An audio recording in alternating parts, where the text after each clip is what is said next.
E hoje nós vamos trazer aqui um, algo que é mais ou menos uma novidade. Um policial que não é fascista. É um policial que luta com direitos humanos. Eu sei que eu posso estar exagerando ao falar isso, né? Mas a gente sabe muito bem que essa é a realidade do nosso estado, do nosso país. Boa noite, Fabrício. Boa noite, meu querido. Como é que você tá? Tudo bem? Boa noite a você que está em casa. Boa noite, professor Rocha. Como é que você tá? Tá bem?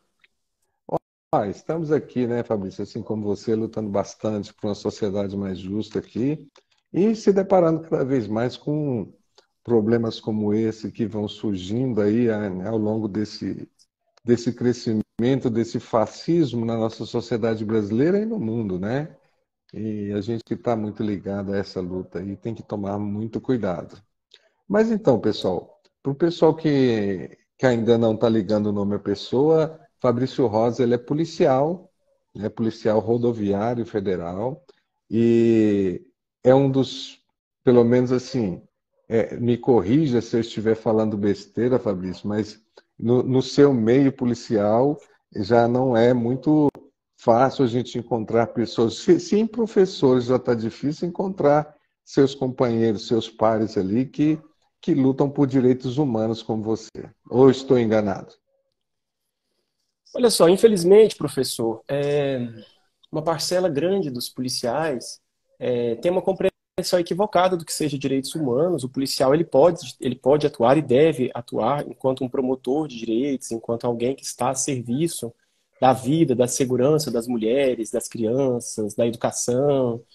Mas, infelizmente, existe uma parcela que acredita que direitos humanos está relacionado a garantir privilégios para uma parcela da população. Enfim, tem uma visão equivocada ainda sobre direitos humanos, quando direitos humanos nada mais é que respeitar a população nos seus direitos, nada mais é que garantir o Estado democrático de direitos, nada mais é que proteger. Segurança é sinônimo de proteção, é sinônimo de cuidado, é sinônimo de acolhida. Então, garantir segurança é isso. A gente luta para que a totalidade da segurança tenha essa compreensão. É compreensível, né, na sociedade que a gente está evoluindo. Mas então, pessoal, só antes da gente começar aqui a falar das coisas mais pesadas, né, Fabrício, que vai ser nosso assunto hoje, é muito pesado e está rodeado de fake news por aí, porque muita gente acredita que amanhã, que é o dia 20 de abril, tão prometido pela política do medo, nós teremos grandes atentados aí às escolas no Brasil. Mas esperamos que a fake news se confirme. O Fabrício, além de ser é, é, policial, Fabrício foi da equipe de transição do Lula, né, Fabrício? Encontrou muita coisa difícil lá, teve muito trabalho por lá. Bem, eu participei da equipe de transição na área de justiça e segurança. Eu sou policial rodoviário federal. Trabalhei ali por mais de um mês, fazendo um diagnóstico sobre a parte de segurança pública do nosso país, especialmente na área federal e mais especialmente ainda na Polícia Rodoviária Federal. É um trabalho técnico, verificando o orçamento da segurança pública, as obras e reformas que estão em andamento, as licitações que estão em andamento, os concursos que aconteceram, os concursos que precisam ser realizados.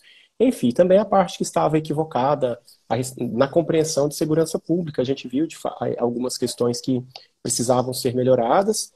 Eu trabalhei ali um tempo e agora, nesse momento, eu estou numa licença parcial, porque eu estou fazendo doutorado em Direitos Humanos da Universidade Federal de Goiás, então eu estou parcialmente afastado do meu trabalho, estou com uma carga horária reduzida. Então, Fabrício, também houve uma especulação em torno do seu nome para ser diretor-geral da Polícia Rodoviária Federal? Eu tive a sorte de ser um dos poucos foram apenas dois PRFs que atuaram na equipe de transição em Brasília e poucos também que foram indicados para a direção-geral da Polícia Rodoviária Federal. Para você que está em casa, que não sabe, a PRF ela tem 13 mil servidores, tem 600 unidades entre os postos das rodovias. que são 450 postos e 140 delegacias, e também as superintendências. Por exemplo, a nossa superintendência aqui em Goiânia fica ali no setor marista. Então eu tive a sorte de ser abraçado por uma série de colegas que são comprometidos com os direitos humanos, comprometidos com uma visão cidadã de polícia, comprometidos com outro formato de segurança pública. E esses colegas, alguns deles também atuam em partidos, no Partido dos Trabalhadores, no PSOL, no PCdoB e outros partidos.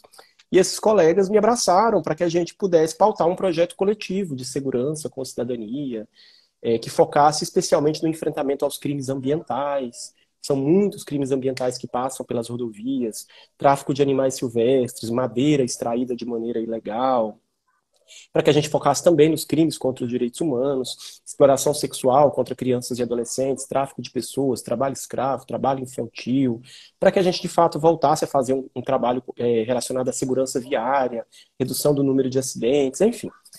Com um projeto bastante participativo, com um olhar participativo da segurança pública, onde a sociedade pudesse realmente dizer e estar presente.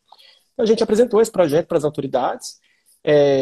Foi uma disputa, esses cargos sempre são bastante disputados, foi uma disputa grande, mas ao final a gente sabe que nós vivemos um governo que é de coalizão, são 14 partidos que estão nessa coalizão, e a vaga não seria do PT, que é o meu partido, a vaga seria do PSB, Partido Socialista Brasileiro. Então acabou que a gente não conseguiu chegar lá. Mas também eu estou feliz, estou aqui nesse momento continuando com a minha militância, hoje participei de uma série de reuniões. Eu atuo na proteção dos direitos da criança e do adolescente, também com a pauta LGBTQIA+, e também com algumas pautas da juventude. Então eu continuo aqui exercitando a minha militância, fazendo o meu trabalho como policial e fazendo doutorado, como eu falei para vocês. Então, Fabrício, a professora Nara está mandando um oi aí. Oi, Nara, tudo bem? Faz parte do nosso grupo lá de articulação, né, para uma sociedade mais justa. A professora Nara está aí. Como parte integrante da segurança brasileira, foi até bom você esclarecer um pouco aí sobre o papel da Polícia Rodoviária Federal, porque muita gente pensa que o policial rodoviário federal está ali só por radar, só com o radar para multar, né? E ela tem faz parte da segurança, é essencial no combate ao tráfico de drogas, ao tráfico de armas, que nos últimos anos no Brasil deu uma crescida muito grande, que talvez seja uma das consequências, mas a nossa pauta aqui hoje vai ser principalmente a violência nas escolas que é crescente. Eu estava olhando alguns dados aqui e aparentemente nos últimos 20 anos no Brasil nós tivemos cerca de 22 atentados a escolas no Brasil. E só dos 22 atentados à escola no Brasil, nos últimos 2 anos, foram 12, mais da metade dele. Existe algum motivo para esse crescente, ou alguma desconfiança? Tem alguma coisa a ver com o crescente discurso de ódio, talvez, nos últimos anos, que aumentou no Brasil, Fabrício? Olha, eu acho que esse incremento da violência e ataque às escolas está relacionado ao nosso projeto de vida, ao nosso projeto de mundo, a esse projeto de país, que investe no individualismo, que investe no neoliberalismo, que investe na violência enquanto resposta para os nossos conflitos sociais. Eu acho que eu elencaria principalmente 4 fatores quando a gente tenta compreender os perfis desses adolescentes, sobretudo jovens que cometem esses ataques. Talvez o primeiro fator esteja ligado a transtornos psicológicos.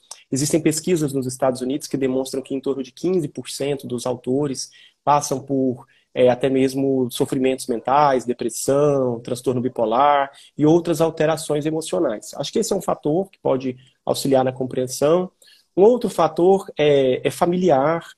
Existem famílias que expõem os seus filhos a situações prolongadas de processos violentos, pais autoritários, pais que ensinam seus filhos a serem violentos, pais às vezes negligentes, que não fazem parte da educação, que não estão acompanhando seus filhos da forma que deveriam acompanhar, talvez seria um segundo fator. Um outro, e esse talvez o mais grave, é um fator social. Quando a gente olha esses casos que aconteceram no Brasil, Aracruz, Suzano, Realengo e outros também nos Estados Unidos, a gente percebe que o bullying é um fator extremamente importante. As crianças, geralmente, esses adolescentes, jovens, eles voltam até o colégio, sejam ex-alunos ou alunos, eles retornam ao colégio com um ressentimento muito grande, com um desejo de vingança, com ódio no coração, porque passaram por uma série de constrangimentos, xingamentos. Então é preciso que a gente tente compreender o porquê desse ressentimento e desse desejo de vingança. E é claro que isso passa por uma discussão mais ampliada do racismo estrutural da nossa sociedade, do machismo estrutural, da LGBTfobia e de todas as formas de sofrimento que os adolescentes acabam passando são obrigados a conviver nas escolas. E um quarto fator que eu elencaria seria esse que você está dizendo, é um fator político. Então, nós sabemos que os jovens hoje em dia estão mais facilmente cooptados pelo discurso da extrema-direita. Há uma ampliação do número de grupos neonazistas, neointegralistas. Então, os adolescentes eles estão num momento diferenciado, e a gente que lida muito com adolescente, a gente sabe disso, num momento de muitas dúvidas, de algumas frustrações, de muitos anseios, e acaba que o discurso da extrema-direita acaba convencendo esses meninos a depositarem as suas forças, a sua energia em alguma ação voltada para o mal, em alguma ação voltada para a violência. A gente sabe que existem fóruns nas redes sociais, seja na Deep Web ou seja nas redes normais, que incitam esses adolescentes a cometerem atos de violência, que incitam a uma competição violenta, uma competição da maldade. Então tudo isso influencia. E nós sabemos que dentro desse cenário político também há um discurso armamentista, de maior disponibilidade de armas de fogo para as pessoas. Então tudo isso tem que ser enfrentado, viu, professor? E Fabrício, como você, que já tem uma opinião formada disso, avaliou as propostas do nosso governador Ronaldo Caiado para combater essa violência nas escolas? Olha, eu acho que essas propostas são todas paliativas, populistas e inúteis. E eu quero repetir, paliativas, populistas e inúteis.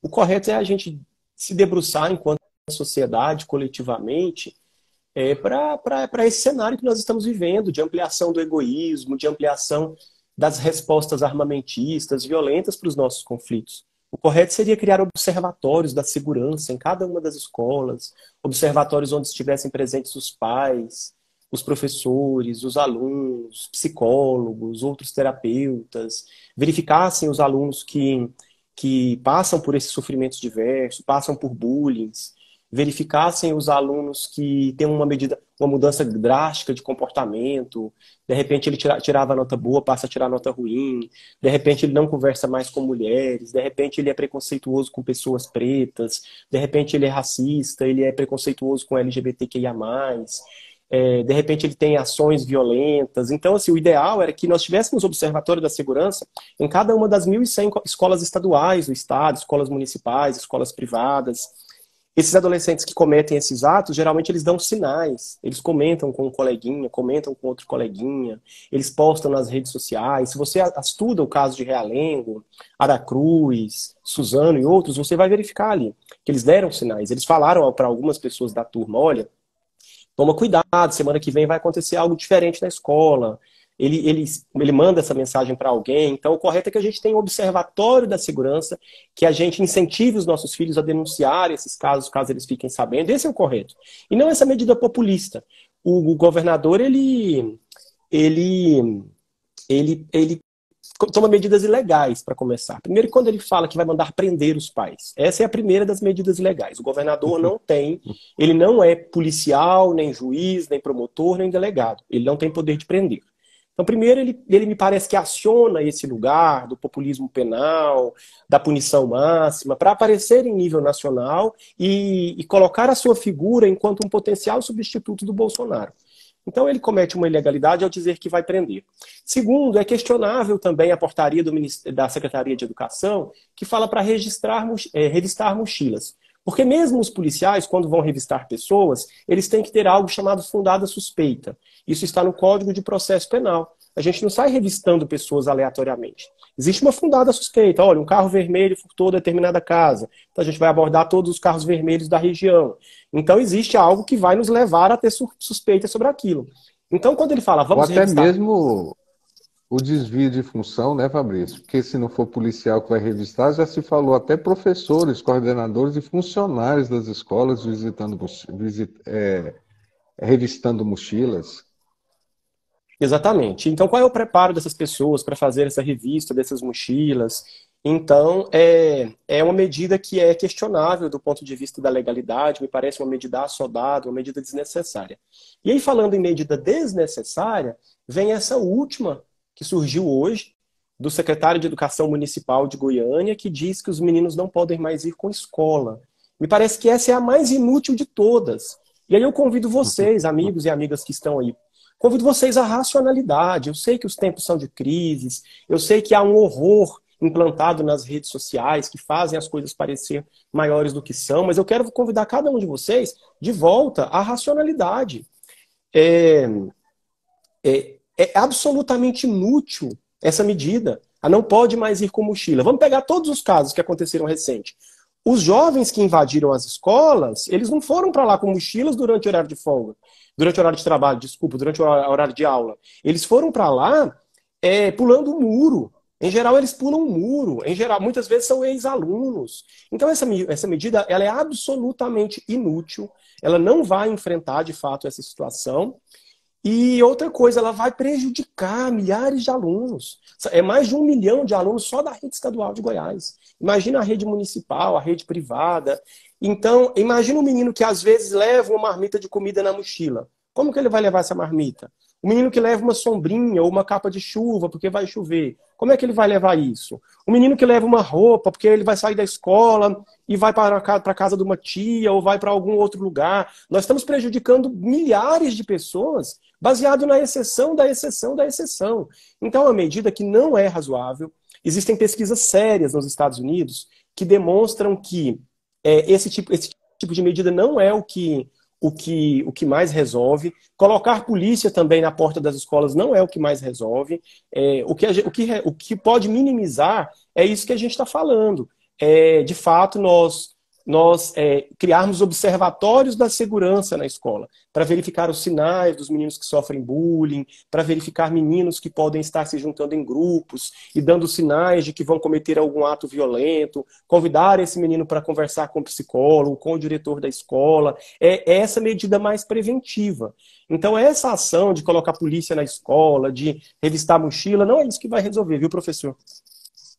É uma questão que não tem nem a logística, né, Fabrício? Imagine revistando mochila por mochila uma escola que tem 1.000 alunos, 800 alunos, você vai revistar mochila por mochila ali, o aluno vai ficar numa fila que talvez aí 1 hora, 40 minutos, né? E os pais, a maioria também, já levam os filhos para a escola indo para o trabalho, né? É, a maioria das escolas aí a gente sabe da educação da maioria dos motoristas param em fila dupla, isso só falando de infraestrutura. Mas teve até uma colega aí que reforçou a questão, né? Falta uma inclusão talvez, da política pública de inserir, talvez, assim, mais um número como você colocou aí, de psicólogos, né? E psicólogos com extensão para a família, porque muitas vezes o problema desse jovem parte da própria família dele, né? Ou da exploração que ele sofre em casa, de exploração do trabalho, ou até mesmo alguns casos mais extremos, exploração sexual e alguma coisa nesse sentido. E falta uma política mesmo de investir na escola, porque as escolas que têm, algumas escolas em Goiás não tem nem papel higiênico no banheiro, o meu governador me fala de colocar uma porta detectora de metal que dura no mínimo aí, que dura no mínimo, custa melhor, no mínimo uns 35, 30 mil reais. Né? A gente vê que é uma coisa totalmente politiqueira, como você colocou aí. Mas, enfim, Fabrício, nesse contexto aí também, a polícia tem uma estrutura no Brasil, você que é da área de segurança, para estar monitorando também redes sociais nesse contexto nas escolas aí? Ou Olha, cabe algo uma que nós temos que instalação cobrar. ainda? Então, aí qual é o papel da polícia? O papel da polícia é. Nós temos que cobrar mais concursos para as polícias brasileiras. A visão neoliberal de mundo faz parecer que existem muitos servidores públicos, mas essa não é uma realidade. Faltam enfermeiros, faltam médicos, faltam professores e faltam também policiais. Você que está em casa, não sei se você sabe, mas são apenas 12 mil PRFs no Brasil. Aqui em Goiás são 500 e poucos. Imagina, trabalham muito poucos por dia. A Polícia Federal é a mesma coisa, a Polícia Militar não é diferente. Então nós temos que cobrar concursos para policiais no Brasil, nós precisamos cobrar que as viaturas estejam disponíveis nos bairros, nós precisamos que os diretores de escola tenham contato rápido com a Guarda Civil Metropolitana, com a Polícia Militar. Geralmente eles têm celulares hoje, para que eles possam ser acionados rapidamente quando for necessário. Mas não é possível colocar policiais militares nas 180 mil escolas. O Brasil tem quase 200 mil escolas, entre públicas, privadas, estaduais, municipais, 200 mil escolas. São 400 mil policiais militares no Brasil todo, então é inviável isso. Agora, o que nós temos que cobrar é que hajam núcleos nas polícias de inteligência para monitorar esses sites, essas plataformas, esses fóruns anônimos, para monitorar a Deep Web. Ao invés do governador falar que vai prender os pais, eu quero saber, dentro da Polícia Civil, quais foram os núcleos que ele criou dentro da Polícia Civil para investigação de plataformas e sites e fóruns anônimos. Quantos delegados, quantos agentes, quantos escrivães foram colocados, quais delegacias de combate a crimes virtuais ou de fiscalização, investigação desses crimes virtuais, onde os adolescentes passam boa parte do tempo, à noite, final de semana. Nós sabemos que existem adolescentes que ficam praticamente 24 horas online. Então, quais foram as delegacias de polícia que foram criadas de fato para investigar essas plataformas, aquilo que acontece no submundo da internet? Houve incremento da delegacia virtual que existe em Goiás? Essa sim seria uma medida que não é uma medida populista. Quantos psicólogos foram colocados nas escolas? Existe no Brasil a Rede de Atendimento Psicossocial, a RAPS. Fazem parte da RAPS os CAPS, CAPS 1, CAPS 2, CAPS AD, que é o CAPS Álcool e Drogas. Quantos concursos foram abertos para profissionais do CAPS? Quantos profissionais do CAPS foram levados para as escolas? Então, essas são medidas que não são populistas. Agora, mandar revistar mochila de menino de 5, 6, 7 anos de idade, isso é uma medida populista. Então, é isso que nós temos que cobrar do governador. Teve concurso para a Polícia Militar, nós estamos nesse momento com um dos menores efetivos da história da polícia, de Goiás.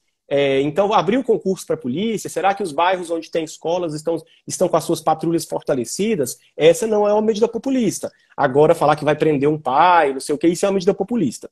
Então, mas sim, a polícia pode ajudar, sim, estando mais próxima da escola, o diretor da escola tem que chamar a polícia para conversar, para sentar, para afinar o diálogo, para ter um diálogo mais próximo. Então é importante a presença de policiais, psicólogos, assistentes sociais do Estado na sua complexidade para apoiar a formação e para apoiar a vida da escola.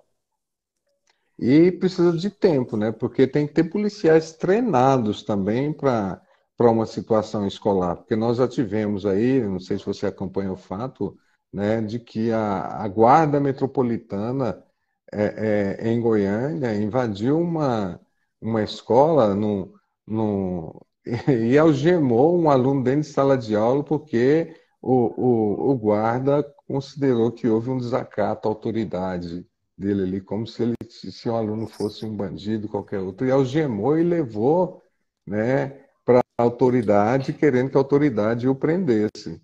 Né? Então, falta também, até mesmo essa medida populista, se a gente for utilizar, se a gente for observar aí, ela precisa de tempo para ser instalada, né? Não tem a menor chance disso acontecer. Mas assim, Fabrício, enquanto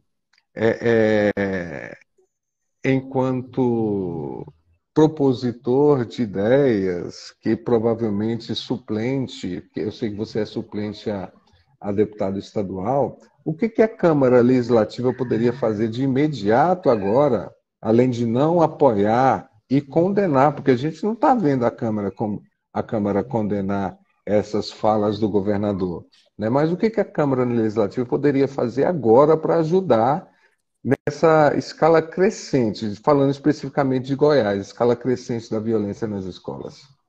Olha só, os vereadores e deputados, eles têm que convocar debates, plenárias, para que a sociedade possa discutir essa questão com mais profundidade. Não é de maneira assodada que a gente vai resolver esses problemas. E nós precisamos, de fato, criar observatórios da segurança nas escolas. Isso tem funcionado. Em vários municípios de São Paulo, como Diadema e outras cidades do interior, tem criado. É muito mais importante e com resultado de médio e longo prazo factual, verdadeiro, do que essas medidas populistas, do que essa disseminação de fake news que tem acontecido. Então, nós precisamos criar esses observatórios da segurança, com a presença de psicólogos, policiais, pais, professores. Isso é uma medida muito importante, é uma medida impactante.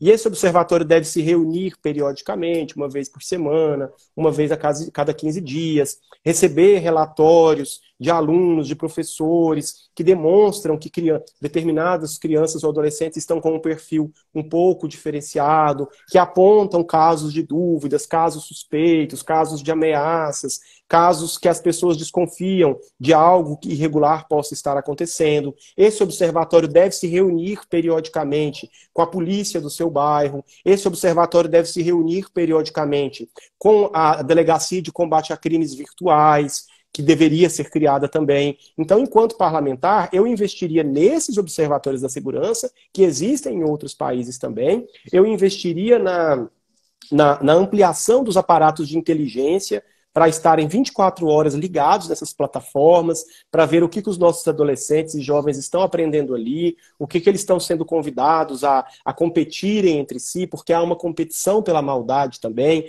há uma competição pelo preconceito, há uma competição por quem faz mais chacota. Então eu investiria nessas medidas que são medidas que funcionam.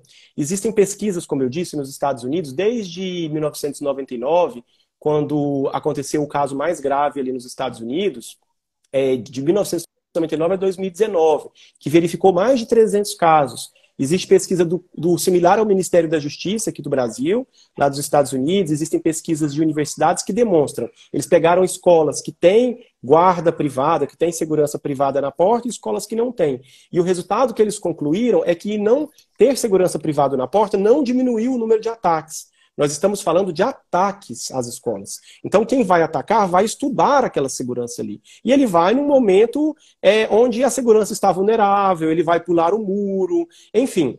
É preciso ir para além dessa medida policialesca, de que achar que só a polícia vai resolver. É preciso que a gente se debata a educação enquanto a sociedade. O que nós, enquanto pais, enquanto irmãos, enquanto sociedade, podemos fazer? E aí a medida inicial que eu indicaria seria a criação em cada escola de um observatório da segurança com a presença plural dos agentes mais importantes que compõem a vida escolar das crianças.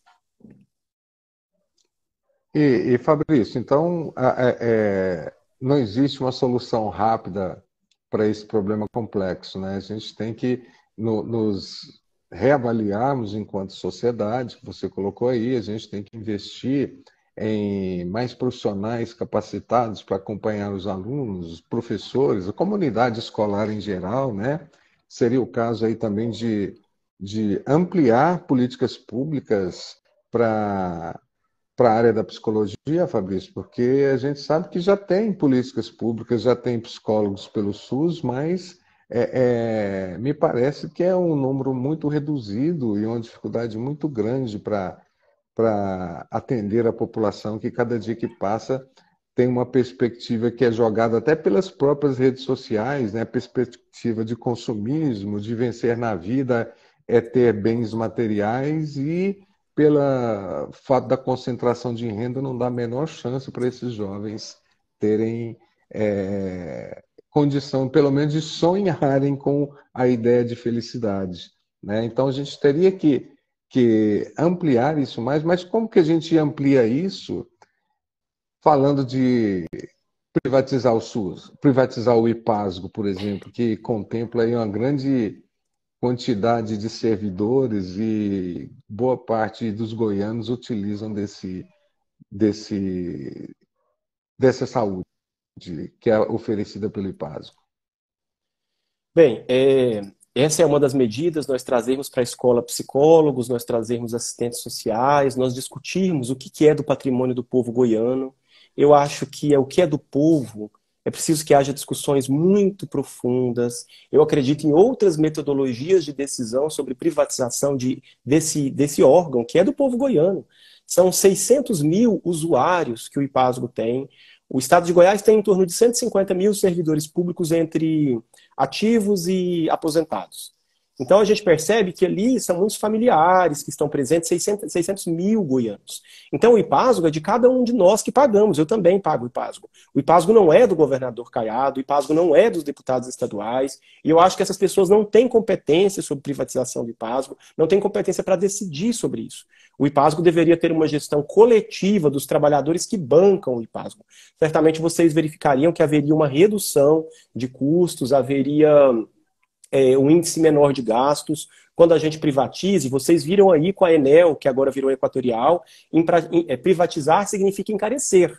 Significa que um ente privado que visa tão somente o lucro vai entrar nessa jogada.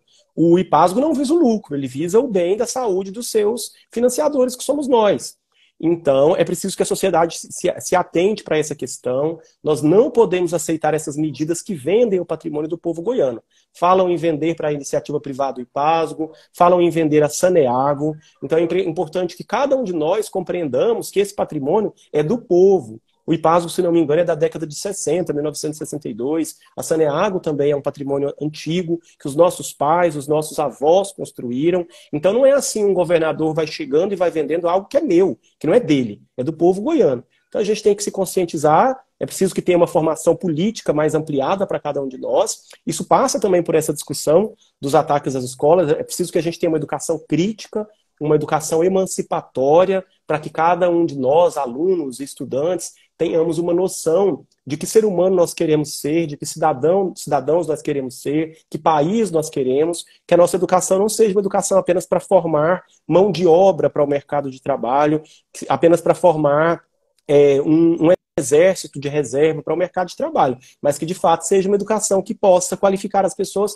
para disputar o mundo, para disputar as compreensões de mundo, para entender os interesses que estão em jogo, que não seja uma educação, como dizia Paulo Freire, uma educação bancária, que seja de fato uma educação consciente.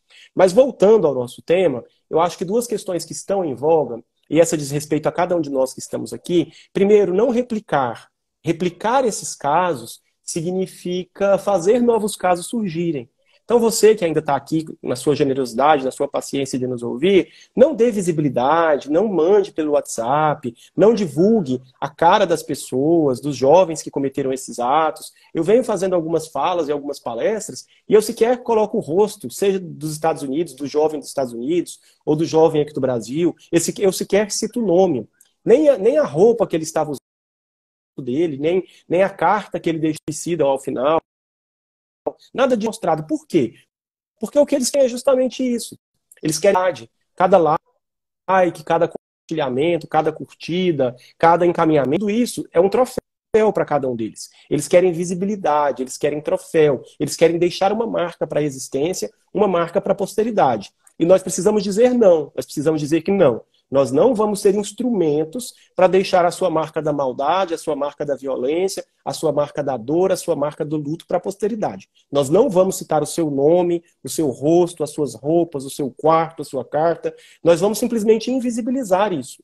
Tanto quanto nós já construímos uma teoria bastante robusta a respeito de não publicitar casos de suicídio, essa teoria também vale para esses casos. Nós não temos que dizer nada a respeito dessas pessoas. Às vezes você fala do fato, mas sem falar da pessoa, da casa, da roupa, do que aquela pessoa era. Enfim, eu estou falando em relação ao ataque, em relação ao autor.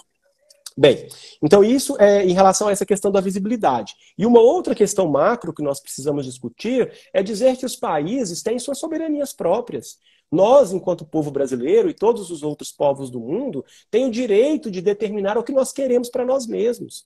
Nós não podemos estar ajoelhados, subalternizados, submetidos ao que o Twitter quer para cada um de nós. ao que o Facebook quer para cada um de nós, ao que o Google quer para as nossas famílias. Nós temos o direito, enquanto país, de determinar o que nós queremos. Então, sim, nós precisamos regulamentar o uso dessas plataformas. Se elas não retirarem os conteúdos violentos, se elas não retirarem esses chats que permitem os jovens se organizarem para cometerem algum tipo de crime, enfim, se elas não responderem às autoridades policiais ou judiciárias na medida que nós consideramos certo, essas plataformas têm que ser punidas, multadas ou até mesmo suspensas, porque a soberania do nosso povo e a vida das nossas crianças é muito superior à independência dessas plataformas e à noção que qualquer um de nós tenhamos liberdade.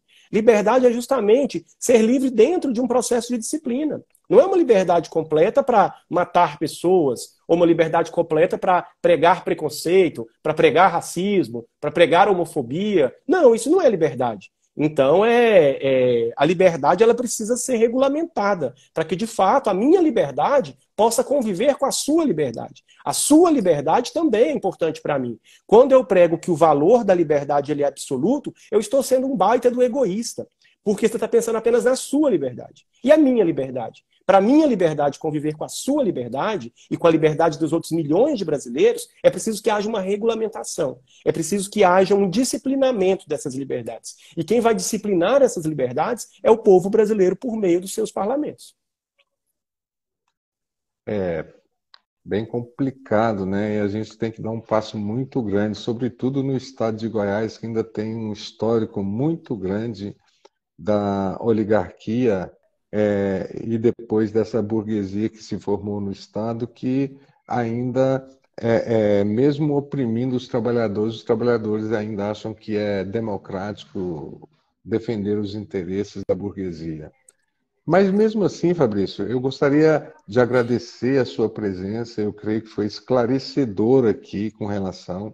Não precisamos faltar aula amanhã, né, Fabrício? Amanhã vai ser um dia normal de aula, que todo mundo está falando dessa fake news do dia 20. Vai ser um dia normal de aula. E eu queria que você deixasse aqui de como tem muita gente que passou por aqui, a maioria te conhece, outros ficaram muito interessados. Eu estou recebendo pelo WhatsApp meu que está aberto aqui, estou recebendo também muitos elogios à sua fala. E eu queria que você deixasse aí os seus canais para que as pessoas possam conversar com você, possam ver o seu trabalho e, com certeza, quando você assumir um posicionamento na Câmara que não vai demorar muito, né? Nesse mandato ou no próximo, está amadurecendo o que a gente acha que vai acontecer. Como é que pode entrar em contato com você? Olha só, eu quero agradecer muito a sua generosidade, a confiança de estar aqui comigo. Você que está em casa, se quiser entrar em contato, todas as redes sociais, Fabrício Rosa, aqui no Instagram, Facebook. Quem quiser também o telefone, eu posso passar, só mandar um direct que eu já passo para vocês. Eu trabalho com a proteção de direitos humanos, eu trabalho no enfrentamento da maldade, do ódio organizado, no enfrentamento ao individualismo que se apresenta enquanto neoliberalismo quando nós falamos da economia. Eu trabalho com o individualismo que se apresenta com o abandono de crianças e adolescentes. Eu sou militante pela proteção da vida das crianças, sobretudo, da vida dos grupos vulnerabilizados. E estou aqui à disposição para o que vocês precisarem de denunciar. Como sou policial há 23 anos, eu trabalho no acolhimento dessas denúncias e no encaminhamento dessas denúncias para os órgãos de direito, para as polícias, mas também para os conselheiros tutelares, para a Justiça, para o Ministério Público, para associações da sociedade civil que também atuam no enfrentamento a crimes contra grupos vulnerabilizados. Então é importante que você saiba que nós temos equipamentos e que eles precisam ser melhorados para proteger a vida de crianças, de populações de matrizes africanas, de povos indígenas. Inclusive hoje é dia dos povos indígenas. Um grande abraço para os avacanoeiros de Goiás, para os tapuias de Goiás, para os carajás de Goiás, que são os únicos 3 povos indígenas que restaram após a chacina que exterminou a vida de milhões de povos indígenas no Brasil, os únicos 3 que existem em Goiás. Então eu trabalho nessa perspectiva de acolher pessoas que precisam ser acolhidas. E nesse momento os pais precisam ser acolhidos. Não se deixem vencer pelo horror. Não se deixem vencer pelo terror. Existem 200 mil escolas públicas e privadas no Brasil. Esses fatos eles são muito excepcionais. As redes sociais elas fazem parecer que é algo maior. Não se deixem vencer pelo mal. Amanhã, dia 20 de abril, é o dia de abraçar a escola, é o dia de fazer orações se você for religioso, é o dia de visitar a escola, de abraçar os seus filhos, de ficar mais tempo com eles na escola, de visitar o diretor da escola, mas não o dia de abandonar a escola, de deixar seus filhos não irem para a escola. Se você faz isso, você está dizendo que eles venceram. E eles não vão vencer. Amanhã é o dia do aniversário do Hitler. Cada criança que não vai à escola amanhã, eles estão vencendo, elogiando Hitler. E você não vai deixar isso acontecer. Você vai para a escola, se você tiver receoso, monte um grupo de amigos, vá até a escola, passe a tarde na escola, mas não deixe de levar o seu filho para a escola, nem amanhã, nem nunca, e acompanhe o seu filho na escola. Acompanhe o seu filho nas redes sociais. Muitos pais têm pouco hábito nas redes sociais. Nós sabemos que os jovens e adolescentes sabem mais do que todos nós a respeito de redes sociais, mas nós precisamos acompanhar as redes, nós precisamos baixar aplicativos que às vezes ajudam esse acompanhamento, especialmente relacionados ao que as crianças e adolescentes estão fazendo ali com os seus celulares. Então acompanhe os seus filhos, tenham o hábito de acompanhar os seus filhos, reservem um tempo maior para estarem com seus filhos, reservem um tempo maior para ler com seus filhos. Para encerrar, Rocha, eu faço um projeto cultural de distribuição de livros. Eu e meu namorado, nós temos um motorhome, a gente roda o estado de Goiás, já fomos em 40 cidades, especialmente em praças, ruas e também escolas, e a gente faz um sarau de poesia, música, faz leituras, conta histórias desses livros, justamente por acreditar que a leitura é libertadora. Então, o papai e a mamãe que está aqui assistindo, leia com seus filhos, gaste tempo na educação dos seus filhos e na sua própria educação, que só assim a gente pode fazer um mundo melhor contra esses ataques às escolas. Obrigado.